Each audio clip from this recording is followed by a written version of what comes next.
Guys, हम 11 का आज सेकंड यूनिट स्टार्ट करने वाले हैं जिसका नाम है स्ट्रक्चर ऑफ एटम। इससे पहले हमने मोल कंसेप्ट ये यूनिट पूरी तरीके से हमने खत्म किया है। उसमें प्रॉब्लम भी देखे हैं, उसके यूनिट टेस्ट भी हुए हैं, आपने अच्छा परफॉर्म किया है। अब यहाँ पे देखिए हम नेक्स्ट जो यूनिट पढ़ने वाले हैं that is the structure of atoms. तो क्या होता है स्ट्रक्चर ऑफ एटम?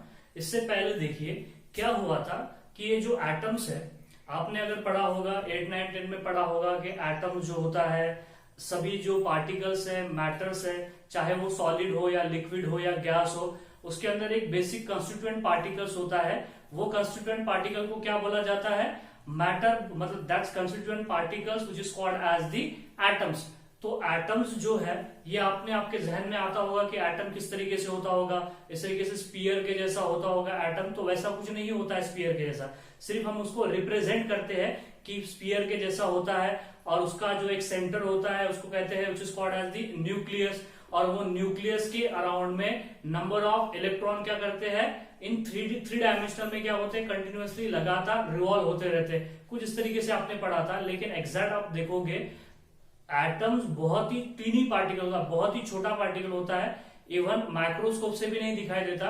अगर हमने इलेक्ट्रॉनिक माइक्रोस्कोप अगर इस्तेमाल किया तो हमको अगर एक आधी शीट अगर ले ली, हमने आयरन की शीट ले ली या मैग्नीशियम की शीट ले ली या कॉपर की शीट ले ली, तो उसके ऊपर इस तरीके से डॉट डॉट डॉट डॉट के जैसा हमको दिखाई देते हैं, वो उसे बोला जाता है कि वो क्या है, एटम्स है।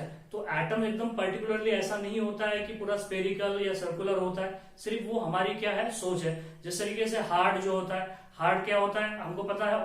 अगर हमने इससे पहले हमको क्या पता होता, हार्ट क्या होता है, एक पेड़ का अगर दरख्त का पत्ता हो जैसे कि पीपल का, उस तरीके से हार्ट होता होगा, लेकिन एग्जैक्टली अगर देखा जाए तो हार्ट उस तरीके से नहीं होता है। उसी प्रकार उसी तरीके से जो एटम भी है, जो हम सोचते हैं उस तरीके से नहीं होता है। तो देखिए यहाँ पे 400 BC में क्या बोला गया था कि एक जो मैटर है, मैटर का जो सबसे जो स्मॉलेस्ट जो पार्टिकल रहेगा वो स्मॉलेस्ट पार्टिकल को क्या कहा गया था, दैट इज एटम्स कहा गया था। और ये जो एटम्स है, सभी एटम्स जो है वो क्या है, मतलब कोई भी जो मैटर होगा वो मैटर को क्या बनाएगा, एक स्मॉलेस्ट पार्टिकल बनाएगा, that smallest particle which is called as the atoms. Actually देखिए जो वर्ड जो एटम्स आया है वो ग्रीक वर्ड से आया है which is called as the atomio. क्या है, एटोमियो। मैंने लिखा भी है यहाँ पे, तो चलिए देखते हैं कि क्या होता है।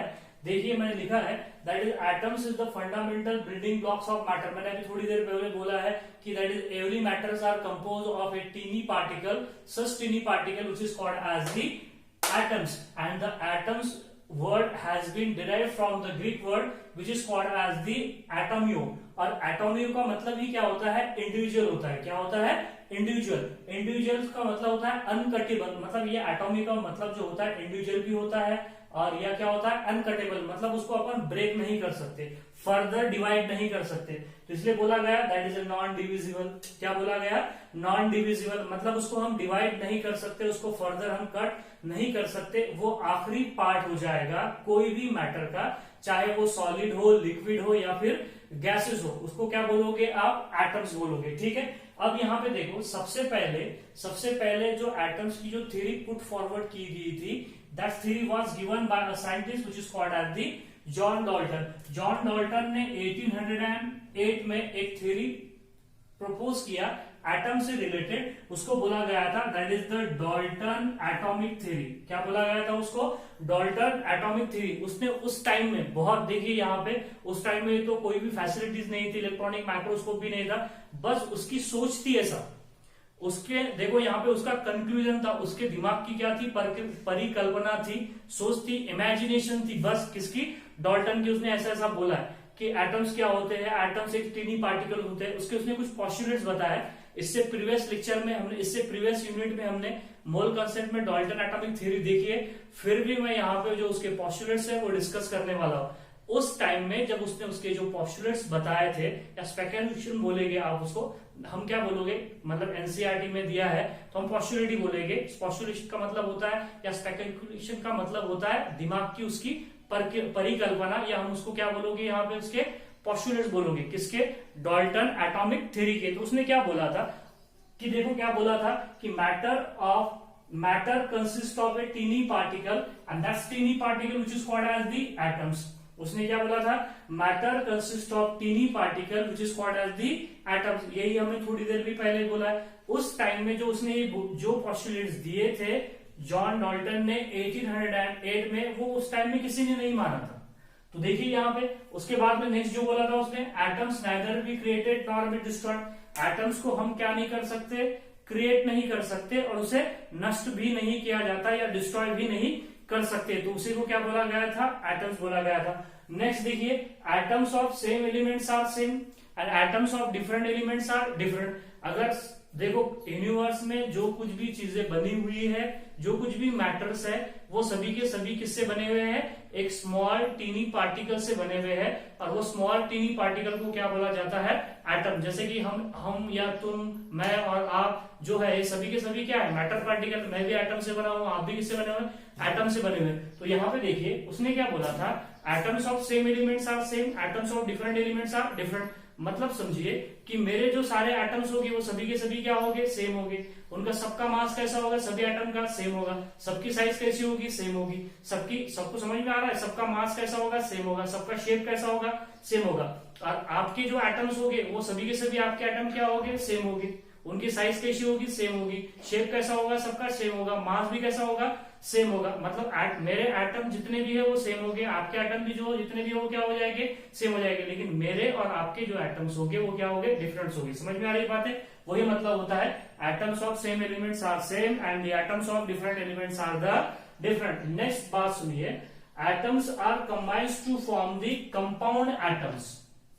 देखिए हमने क्या बोला था, हमने बोला था कि जब एटम्स कंबाइन होते हैं तो वो क्या बनाते हैं, मॉलिक्यूल। लेकिन उससे पहले, सबसे पहले मॉलिक्यूल बोलने से पहले, मॉलिक्यूल ये टर्म इस्तेमाल करने से पहले वहां क्या एक टर्म यूज की गई थी कि जो एटम्स है वो कंबाइन होके क्या बनाते हैं, कंपाउंड। और कंपाउंड के एटम्स, उसे क्या बोला था, कंपाउंड्स ऑफ एटम, या फिर हम बोलेंगे यहाँ पे कंपाउंड एटम बोलेंगे। और ये बात ध्यान में रखना, in fix proportion ratio. In fix proportion ratio, कौन सा फिक्स, फिक्स्ड मास रेशियो।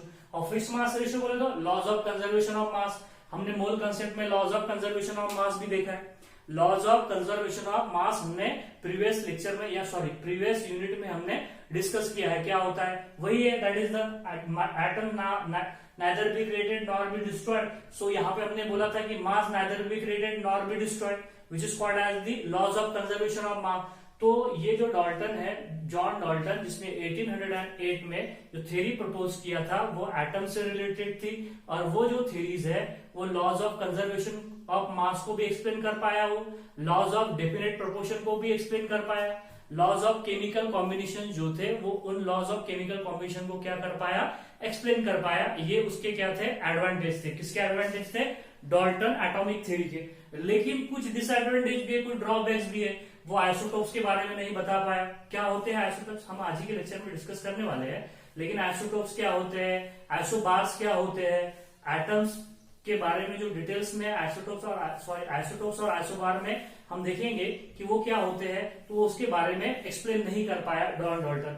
फिर क्या हुआ, in the beginning of 20th century और the end of 19th century कुछ एक्सपेरिमेंट किए गए, साइंटिस्ट ने कुछ एक्सपेरिमेंट किए। और वो एक्सपेरिमेंटल एनालिसिस के बिहाफ पे बोला गया कि that's atoms are further divided into sub particles. देखिए यहाँ पे क्या हुआ था, डाल्टन की एटॉमिक थ्योरी प्रपोज होगी 1808 में। फिर end of the 19th century और the beginning of the 20th century में एक्सपेरिमेंटल एनालिसिस के बिहाफ पे बोला गया कि that's atoms are divided into the further can be divided into some particle, like that's proton, like that's electron, like that's neutron। तो ये सारी जो पार्टिकल्स मैं बोल रहा हूं इन्हें बोला जाता है सब एटॉमिक पार्टिकल। क्या बोलते हैं इनको, सब एटॉमिक पार्टिकल, या बोलते हैं इनको फंडामेंटल पार्टिकल्स। ये सारे जो पार्टिकल्स है, सब एटॉमिक पार्टिकल हो या फंडामेंटल पार्टिकल जिसे बोल रहे हैं हम, जैसे कि इलेक्ट्रॉन्स है, प्रोटॉन्स है एंड दी न्यूट्रॉन्स है, इनकी डिस्कवरी क्या होगी, इनका मास क्या होगा, ये सारी बातें हम डिस्कस करने वाले हैं। लेकिन उससे पहले देख लीजिए आप कि हमने आपको पता है कि एटम इस तरीके से स्फीयर की तरह हम कंसिडर करके चलेंगे, उसको एक स्फीयर की तरह होगा। यहाँ पे देखिए उसका जो सेंटर होगा, वो जो सेंटर होगा किसका, मेरा नहीं सेंटर, किसका सेंटर, एटम का सेंटर। ये हमने यहाँ पे निकाला है, which is called as the atom. तो ये जो एटम का जो सेंटर है उसको बोलूंगे हम, which is called as the nucleus, which is called as the nucleus. ये जो सेंटर है एटम का, इसको क्या कहा जाता है, न्यूक्लियस। ध्यान से सुनिए, ये न्यूक्लियस के अंदर दो पार्टिकल्स होते हैं, एक होता है प्रोटॉन और दूसरा होता है which is called as the neutron. एक होता है प्रोटॉन और दूसरा कौन सा होता है, neutron. That's nucleus contain the proton and neutron, and that's proton and neutron which is called as the nucleon, एक बात ध्यान में रखना है, यहाँ पे जो प्रोटॉन और जो न्यूट्रॉन है that's combinely called as the, क्या बोलोगे आप उसको, दैट इज द न्यूक्लियन बोलोगे। क्या बोलोगे, न्यूक्लियन। न्यूक्लियस को न्यूक्लियन नहीं कहते, ये बात आप ध्यान में रखो। न्यूक्लियस को हम कभी भी न्यूक्लियन नहीं बोलेंगे, सिर्फ प्रोटॉन और न्यूट्रॉन, ये जो दो पार्टिकल्स है इन्हीं को क्या बोला जाता है, न्यूक्लियन। न्यूक्लियस के अंदर ऐसा नहीं है कि सिर्फ प्रोटॉन ही प्रेजेंट रहेगा, इसके अलावा भी और भी पार्टिकल प्रेजेंट होते हैं, जैसे कि मेजॉन जो कि पाई से डिनोट किया जाता है। ये मेजॉन भी जो पार्टिकल्स है जो किसके अंदर प्रेजेंट होता है, न्यूक्लियस के अंदर, जिसको जापानीज साइंटिस्ट हिडेकी युकावा ने 1935 में डिस्कवर किया था। That particle is called as the meson. और मेजॉन में भी तीन तरह के मेजॉन होते हैं, एक होता है पॉजिटिव मेजॉन, एक होता है नेगेटिव मेजॉन और एक होता है न्यूट्रल मेजॉन। ये बातें हम डिस्कस करने वाले हैं, अभी आ गया तो बता दिया है। अब यहाँ पे देखिए कि ये न्यूक्लियस के अंदर प्रोटॉन और न्यूट्रॉन है, उसके अलावा मेजॉन भी है, तो प्रोटॉन और न्यूट्रॉन को क्या बोला गया, न्यूक्लियन बोला गया। क्या बोला गया, न्यूक्लियन। और न्यूक्लियस के बाहर एक और पार्टिकल मौजूद है, that particle which is called as the electron. तो ये देखो मैंने यहाँ पे अनसर्कल किया है, that particle which is called as the electron. अब समझिए यहाँ पे कि ये जो इसके अंदर जो पार्टिकल्स है न्यूक्लियस के अंदर, जो कि सेंटर है किसका, एटम्स का, एटम का जो सेंटर है उसको बोला हमने न्यूक्लियस। अब ये भी डिस्कवर करेंगे हम कि न्यूक्लियस किसने डिस्कवर किया था। ये सारी बातें हम एक्सपेरिमेंट करने के बाद में जो आई है वो सारे एक्सपेरिमेंट हम डिस्कस करने वाले हैं, जैसे रुदरफोर्ड का एटॉमिक मॉडल, जे थॉमसन का एटॉमिक मॉडल, ये सारी बातें हम डिस्कस करने वाले हैं। ठीक है, तो ये प्रोटॉन और न्यूट्रॉन को न्यूक्लियन बोलोगे, जो कि सेंटर में प्रेजेंट होते हैं। जो सेंटर को क्या बोला जाता है, न्यूक्लियस बोला जाता है। और एक न्यूक्लियस के बाहर एक पार्टिकल मौजूद होता है, that particle which is called as the electron. तो ये जो सारे पार्टिकल्स है, जैसे कि फॉर एग्जांपल देखिए यहाँ पे ये जो सारे पार्टिकल है, पहला पार्टिकल कौन सा बोले हमने यहाँ पे, इलेक्ट्रॉन बोल दोगे आप, क्या बोलोगे, इलेक्ट्रॉन। दूसरा पार्टिकल क्या बोलोगे, which is called as the proton. और तीसरा पार्टिकल कौन सा है, which is called as the neutron. कौन सा पार्टिकल, न्यूट्रॉन पार्टिकल। मेजॉन में ये तीनों पार्टिकल को बोला जाता है that is the fundamental particles. कौन से पार्टिकल बोला गया है इनको, फंडामेंटल पार्टिकल्स, या फिर इन्हें आल्सो कॉल्ड एज क्या बोलोगे, सब एटॉमिक पार्टिकल्स। कौन से पार्टिकल बोलोगे, सब एटॉमिक पार्टिकल। अब इनकी प्रॉपर्टीज क्या है, ये कब डिस्कवर्ड हुए, किसने डिस्कवर किया, इन पे कितना चार्ज होता है, कौन सा चार्ज होता है और कितना चार्ज होता है, समझ में आ रही है बातें, उनका रिप्रेजेंटेशन क्या है, ये सारी बातें हम अभी के लेक्चर में डिस्कस करने वाले हैं। तो देखिए मैंने थोड़ा सा एलिमेंट्री आइडिया प्रीवियस मतलब जो हमारा यूनिट हुआ है उसके बारे में भी बता दिया आपको, एटम के बारे में भी बताया कि क्या होता है एटम्स। ये ध्यान में रखिए कि एटॉमी से आता है, और एटॉमी का मतलब होता है अनकटेबल, इनडिविजिबल, या फिर नॉन कटेबल या नॉन डिविजिबल, मतलब उसको कट नहीं कर सकते, हम फर्दर डिवाइड नहीं कर सकते, उसे बोला जाता है दैट्स एटम्स। ठीक है, तो आप जल्दी से स्क्रीनशॉट लीजिए, मैं बाजू में हट जाता हूं, इसके आगे की बात नेक्स्ट करते हैं।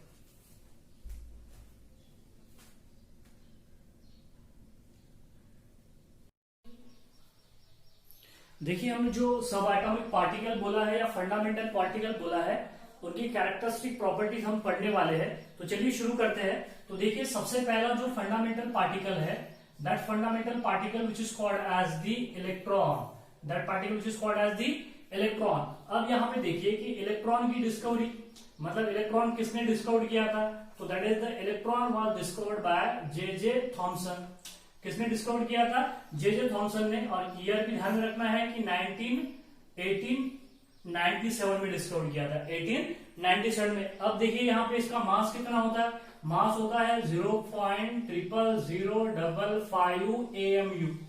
किसमें होता है, एम। मैंने आपको पहले ही प्रीवियस जो हमने यूनिट पढ़ा है मोल कंसेप्ट, उसमें बोला है कि एटम का जो मास होता है वो किसमें लेते हैं हम, AMU मिले थे, जिसको क्या बोला जाता है, एटॉमिक मास यूनिट। अब ये एटॉमिक मास जो यूनिट है हम इसको किस में कन्वर्ट कर सकते हैं, ग्राम में, डेफिनेटली ग्राम में कन्वर्ट कर सकते हैं। तो यहाँ पे इलेक्ट्रॉन का मास देख लीजिए आप कि 0.00055 AMU, अगर मैं उसे ग्राम में अगर कन्वर्ट कर दूं तो वो कितना हो जाएगा, देखिए यहाँ पे वो हो जाएगा 9.12 इंटू 10 टू द पावर -28 ग्राम। कितना हो जाएगा, -28 ग्राम। और किलोग्राम में आप कन्वर्ट कर सकते हैं by multiplied by 10 to the power -3, वो नहीं भी लिखा तो चलेगा, ठीक है। अब नेचर समझिए, यहाँ पे नेचर में ये कैसा होता है, पॉजिटिवली चार्ज होता है या निगेटिवली चार्ज होता है, that is the negatively charge. कैसा होता है, नेगेटिवली चार्ज। और इसके ऊपर जो निगेटिव चार्ज होता है वो कितना होता है, देखिए 1.63 होता है। मैं 1.63 देता हूं, 1.63 into 10 to the power -19 coulomb. कितना होता है, 10 टू द पावर -19 कूलोम होता है। इतना ध्यान में रखिए कि नेगेटिव चार्ज होता है लेकिन कितना होता है, 1.63 into 10 to the power -19 coulomb. दूसरी बात समझिए कि इलेक्ट्रॉन को हम रिप्रेजेंट कैसा करते हैं, तो इलेक्ट्रॉन को रिप्रेजेंट किया जाता है -1 E0 से। किससे रिप्रेजेंट किया जाता है, -1 E0 से। ये बात ध्यान में रखिए आप कि -1 E0 से इलेक्ट्रॉन को रिप्रेजेंट किया जाता है। ये उसकी डिस्कवरी होगी, मास हो गया, नेगेटिवली चार्ज होगा, और क्या होगा, चार्ज होगा उस पर negative 1.63 into 10 to the power -19 coulomb. अब नेक्स्ट जो पार्टिकल है which is called as the proton है। अब प्रोटॉन देखिए क्या होता है, प्रोटॉन। नेक्स्ट जो पार्टिकल्स है that is second particle which is called as the proton. और ये प्रोटॉन डिस्कवर्ड किया था, that scientist discovered by the proton which was the Goldstein. किसने डिस्कवर किया था, गोल्डस्टीन ने। गोल्डस्टीन ने कब डिस्कवर किया था, 1911 में। 1911 में डिस्कवर किया था प्रोटॉन, दैट इज द किसने, बाय अ गोल्डस्टीन। उसके बाद में इसका मास देखिए कितना होता है, इसका मास होता है 1.0076 AMU। कितना हो जाता है, 1.0076 AMU।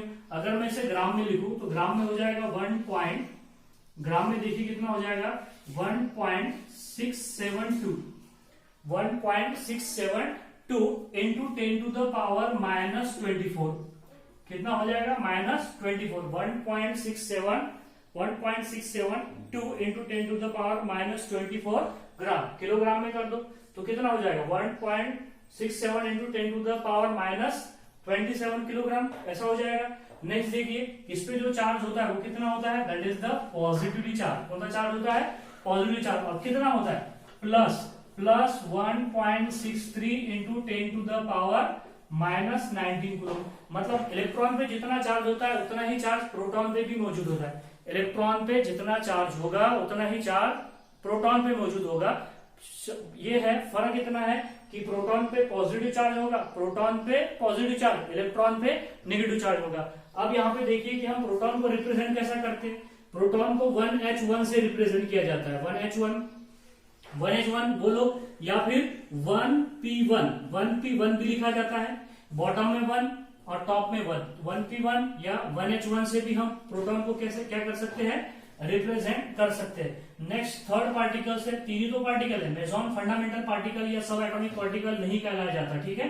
थर्ड पार्टिकल्स है, that particle which is called as the neutron. क्या बोलेंगे आप यहाँ पे, न्यूट्रॉन। और न्यूट्रॉन को दर्शाया जाता है 0 and 1 से। किससे, 0 and 1 से। देखिए बॉटम में 0 and और यहाँ पे टॉप में 1, तो दैट इज द 0 and 1। इसको क्या बोलोगे आप, न्यूट्रॉन। अब न्यूट्रॉन डिस्कवर किया था किसने, जेम्स चैडविक।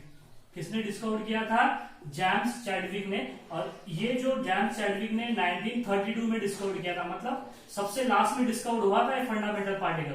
सबसे पहले कौन सा पार्टिकल डिस्कवर हुआ, इलेक्ट्रॉन। देखेंगे हम इसके इलेक्ट्रॉन की डिस्कवरी। बाद में गोल्डस्टीन ने प्रोटॉन को डिस्कवर किया। उसके बाद में 1932 में जेम्स चैडविक ने न्यूट्रॉन को डिस्कवर किया, ठीक है। अब यहाँ पे इसके मास की बारी है, दैट इज मास होता है इसका, दैट इज 1.0089 भी दिया है, 86 भी दिया है कई बुक्स में, हम 86 ले लेंगे। यहाँ पे 86 AMU। अगर इसको ग्राम में अगर कन्वर्ट करेंगे तो इतना ही होगा, 1.675 हो जाएगा। ये सिर्फ 2 का 5 हो जाएगा, ठीक है, ज्यादा कोई फर्क नहीं है। That is into 10 to the power -24 क्या लिखोगे, ग्राम लिखोगे। और इस पे कोई चार्ज नहीं होता है। दिस आर, इसका जो नेचर रहेगा वो कैसा रहेगा, neutral. Neutrons are neutral, protons are positively charge species, electrons are negatively charge species, and neutrons are neutral N N, नहीं तो एन एन बोले तो न्यूट्रॉन पे नेगेटिव चार्ज, ऐसा नहीं करना है, ठीक है। न्यूट्रॉन्स आर न्यूट्रल, कोई चार्ज नहीं होगा तो क्या हो जाएगा, जीरो हो जाएगा। कितना चार्ज हो जाएगा, जीरो चार्ज हो जाएगा। तो this are the characteristic properties of the sub atomic particle और द फंडामेंटल पार्टिकल। पार्टिकल्स है, इलेक्ट्रॉन है, प्रोटॉन है और बाद में है neutron. Electron was discovered by J Thomson. Mass कितना है, 0.0055 AMU। नेगेटिवली चार्ज है, -1.63 × 10⁻⁻19 कूलम चार्ज है। प्रोटॉन 1H1 1P1 गोल्स्टीन ने डिस्कवर किया था, 1.0076 AMU पॉजिटिवली चार्ज है, प्लस 1.63 × 10⁻⁻19 कूलम चार्ज है। बाद में आता है न्यूट्रॉन। न्यूट्रॉन किसने डिस्कवर किया था, जेम्स चैडविक ने डिस्कवर किया था, जिसका मास कितना था 1.0086 AMU, और वो कैसा है, न्यूट्रल है और उस पर कोई चार्ज नहीं है, मतलब चार्ज कैसा रहेगा, जीरो रहेगा। अब आगे बढ़ते हैं। अब आगे देखिए, हमको कुछ यहाँ पे सम डेफिनेशन डिस्कस करना है related to the atomic structure. Atomic structure अगर हमको समझना है तो इसमें कुछ टर्मिनोलॉजीज यूज होती है, तो अभी वो टर्मिनोलॉजीज यूज करने वाले हैं। जैसे कि एटॉमिक नंबर क्या होता है, एटॉमिक मास नंबर क्या होता है, आपने पढ़ा है, फिर भी मुझे बताना जरूरी है। आइसोटोप्स क्या होते हैं, आइसोबार क्या होते हैं, आइसोटोन्स क्या होते हैं, आइसो इलेक्ट्रॉनिक स्पीशीज क्या होती है, ये सारी बातें हम अभी डिस्कस करने वाले। आप स्क्रीनशॉट लीजिए।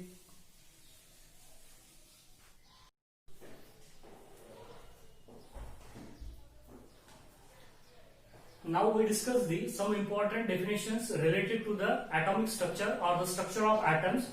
देखिए, सबसे पहली जो डेफिनेशंस हम डिस्कस करने वाले हैं वह होता है which is called as the atomic number.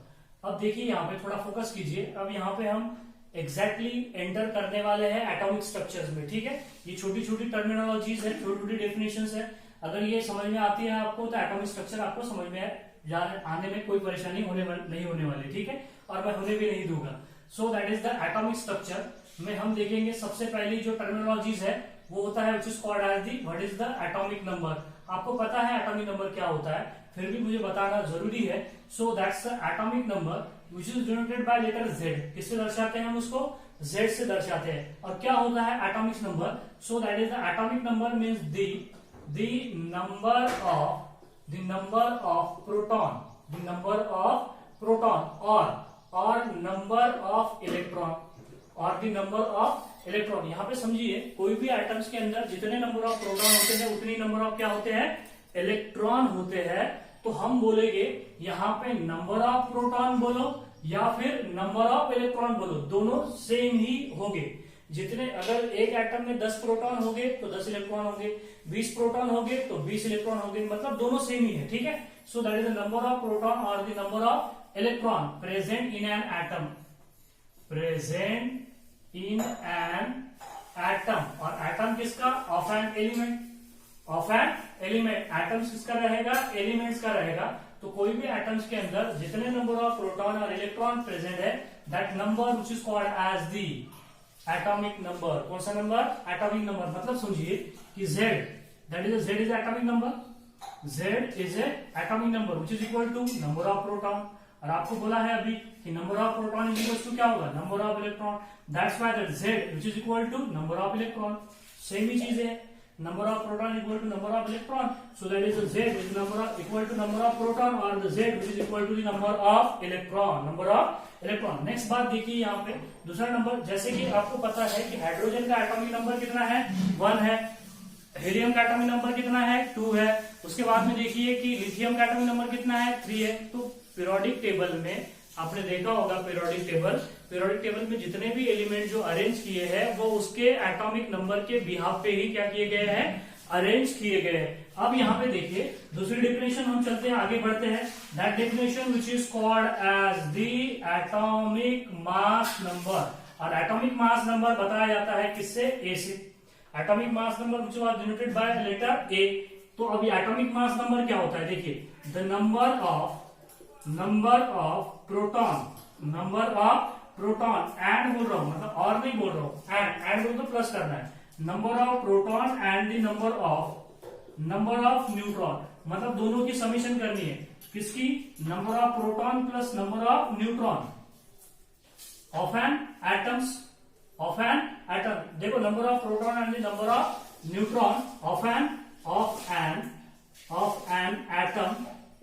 N atom called as the atomic mass number. तो हम क्या लिख सकते हैं एटॉमिक मास नंबर को, A which is equal to क्या लिख सकते हैं, पी प्लस एन।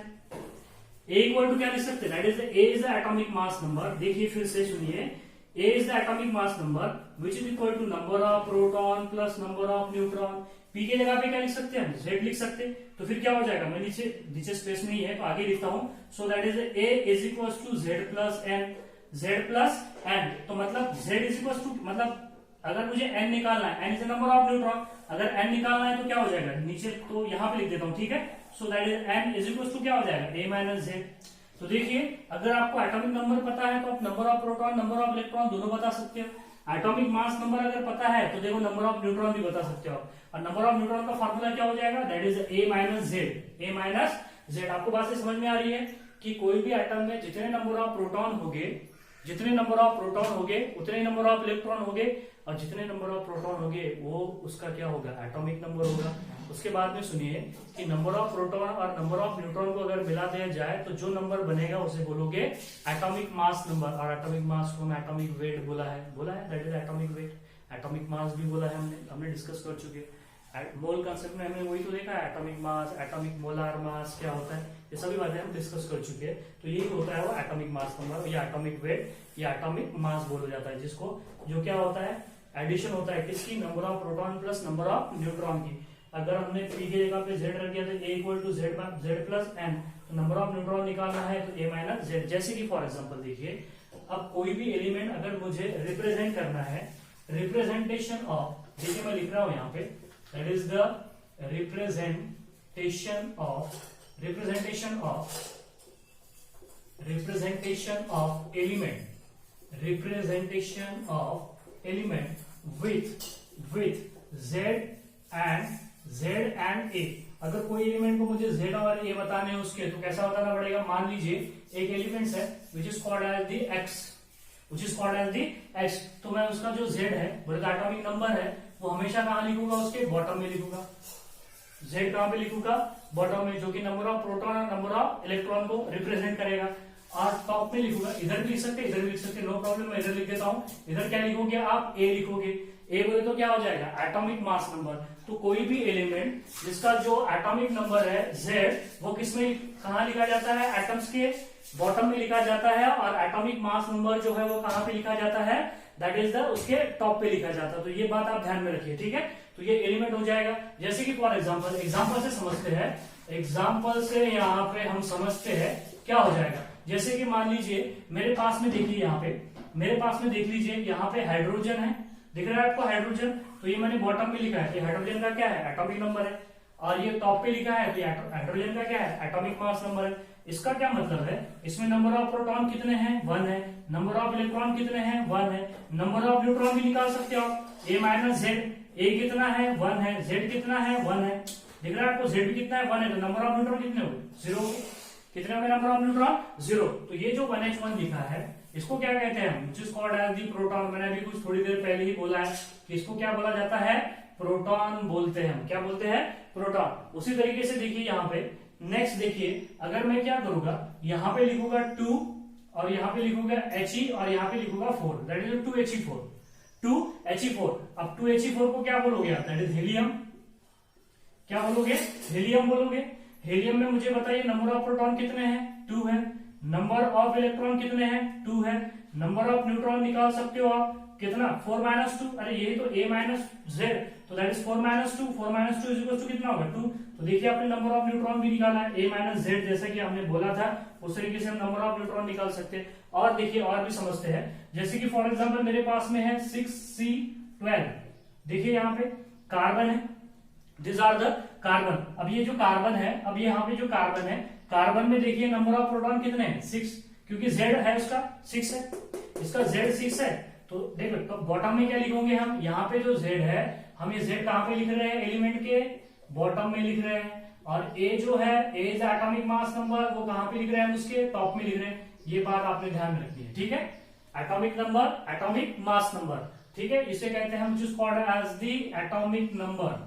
क्या बोलोगे, एटॉमिक नंबर। और इसे क्या बोलोगे आप, एटॉमिक मास नंबर, जो कि हमने कहा लिखा है, टॉप में लिखा है। तो देखिए number of proton equal Z equal to 6, तो number of proton equal to 6, number of electron is equal to 6, number of neutron is equal to 12 minus 6 is equal to कितने हो गए 6, नंबर ऑफ न्यूट्रॉन कितने हो गए यहाँ पे 6 हो गए। आपको बातें समझ में आ रही है यहाँ पे। तो इस तरीके से हम number of proton, number of electron, number of neutron कोई भी एलिमेंट से निकाल सकते हैं। और एक एलिमेंट देख लीजिए, यहाँ पे लिख देता हूं मैं, that is the 11 sodium 23, 11 sodium 23, number of proton 11, number of electron 11, number of neutron that is the 23 minus 11, तो number of neutron is equal to कितने हो गए 12 हो गए। तो इस तरीके से हम नंबर ऑफ न्यूट्रॉन निकाल सकते हैं। तो सीधा सीधा क्या करना है कि top minus bottom, top minus bottom which is called as the number of neutron आ जाएगा यहाँ पे। देखिए ये दो टर्मिनोलॉजीज आप ध्यान में रखिए। एटॉमिक नंबर क्या होता है, एटॉमिक मास नंबर क्या होता है, सिंपल है। Atomic number is number of proton और number of electron. Atomic mass number is number of proton plus number of proton plus number of neutron which is called as the atomic mass number. दोनों अगर दिए गए तो number of neutron हम यहाँ से निकाल सकते हैं। इसके आगे नेक्स्ट लेक्चर में हम एटॉमिक नंबर हो गया, एटॉमिक मास नंबर हो गया। नेक्स्ट लेक्चर में हम डिस्कस करने वाले हैं आइसोटोप्स क्या होता है, आइसोबार क्या होता है, आइसोबार, देन देखेंगे हम यहाँ पे आइसोटोन्स क्या होते हैं, देन देखेंगे कि आइसो इलेक्ट्रॉनिक स्पीशीज क्या होती है, फिर उसके बाद में हम इलेक्ट्रॉन की डिस्कवरी कैसी हुई, ये सारी बातें हम नेक्स्ट लेक्चर में डिस्कस करने वाले हैं। ठीक है, आपने जल्दी से आप स्क्रीनशॉट लीजिए, इसके आगे का हम नेक्स्ट लेक्चर में देखेंगे। Thank you.